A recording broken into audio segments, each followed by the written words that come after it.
to you and to the troops. Being affirmed, but it's been approved and it's being signed right now, and we will ratify the bicameral report this afternoon. So please tell them that regardless of whatever they heard, that's all fake news. Basta nagsalita tayo when we speak, as the Speaker and the House, when we speak, we mean it and we will always deliver. You are top priority, sir. Please tell them in the AFP, top priority po kayo.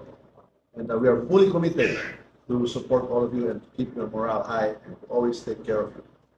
Please convey that. Mabuhay ang AFP. Mabuhay kayo lahat. Okay.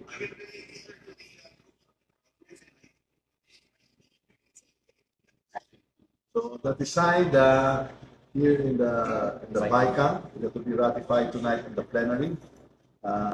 We will ratify the budget on Wednesday, and the President will sign it into law. That is as good as gold. So I just wanted to allay any fears that there was anything other than what we had committed in some balance to you and to the troops. Mabuhay.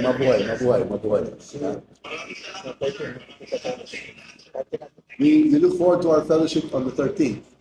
Aguinaldo. Okay. Mabuhay. Merry Christmas to all. Thank you. Yes.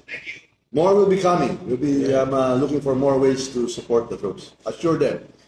We assure them more for next year as well. Thank you.